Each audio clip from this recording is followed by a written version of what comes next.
hold up one second. I almost forgot. If you guys remember in the latest episode of Sonic Chaos, if you've watched it, I said I was going to do reviews at the end of each series, for the games I've played. Well, I'm going to do a Donkey Kong Land review right now. It's my first time making an actual review for the channel. I hope you guys enjoy it, so without further ado, here we go. Donkey Kong Land is the first portable entry in the excellent Donkey Kong Country series. With it being the first handheld Donkey Kong Country game, there will naturally be some missteps and fumbles along the way. I want to tell you up front that I initially despised this game. I still do to a point hold some strong disliking for certain elements and segments in this game. However, I do not want to dissuade you from trying this game out. It is worth a try despite the faults. There is a genuinely fun experience to be had here. Let's go through some of the pros and cons of Donkey Kong Land.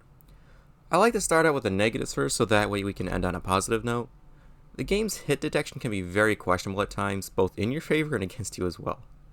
It seems as though the Kong's hitbox is slightly larger than the sprite it is put on, so you end up thinking you're going to not get hit and you end up getting hit.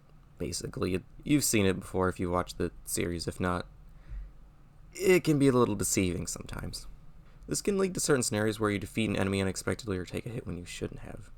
The bottomless pits are a problem as well. Now I know what you might be thinking. It is not poor play or lack of skills. I'm actually fairly decent at platformers, believe it or not. On levels where the camera can follow the player up, the bottomless pit follows by the bottom of the camera. Normally that would not be an issue, but when you have land underneath you and you go faster than the camera follows, or if it locks in place, you needlessly lose a life. So for instance, when you're going up a platform and then you drop down because you forgot you left a banana down there or something, you end up getting killed by the bottomless pit. Doesn't seem very fair in my opinion. Speaking of losing lives, there are some questionable difficulty spikes towards the middle of the game too. Notably the sky stages where you have a moving platform that changes direction every time you jump on it. These difficulty spikes would not be an issue if the save system was a normal save system. So do you remember the DK letters in the country games or the new Donkey Kong Country games?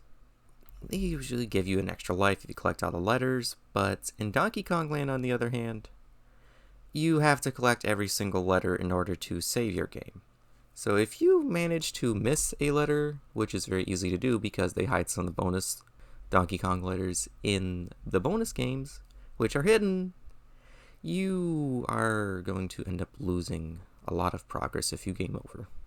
Not a very good design in my opinion. Using an emulator with save states does mitigate this to a point, but for those of you who play on actual cartridges, save states don't really help at all.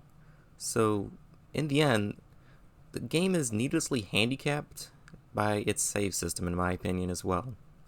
It takes a lot of the fun out of the game if you're low on lives, you get sent back who knows how many levels if you've missed the Kong letters. But it's not all bad news. There are some genuinely good parts of this game as well. I mean, with the obvious parts, like the music is really good in this game, especially for a Game Boy game. Some of my personal favorites would be the construction-themed levels and the skyscraper-themed levels in World 4. Very, very good themes, in my opinion. And despite a couple of the harsh difficulty spikes that I mentioned earlier, a fair number of levels are quite enjoyable. I would dare say some are outstanding. The best ones, in my opinion, are in World 4. The physics are a little difficult to get used to initially. Even after playing this game, I still struggle on occasion. However, once you get into the groove of things, you can blast right through a level, and it is so fun when you can do that. For any of you who have played the original Donkey Kong Country game and you get good enough at those levels, you know what I'm talking about.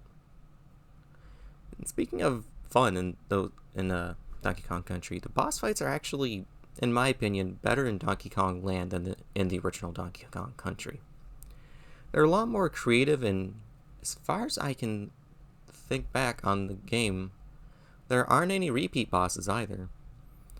For instance, in World 2, if I'm not mistaken, there is a clam boss fight where you have to lead the projectile it shoots at, I think, a button of some sort. I don't quite remember how it goes, but I do remember having a good time with that boss fight.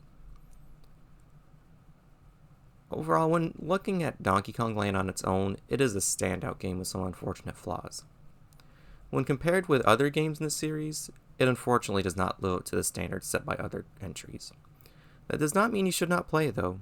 I would recommend you give this game a try if you've already played all the console titles and you want more Donkey Kong Country action.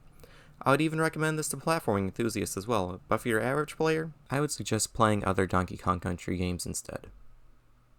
If you'd like to read the written review, it's over on the Christian Gaming channel under the New Reviews tab. I hope you guys enjoyed this review, and remember, Jesus loves you.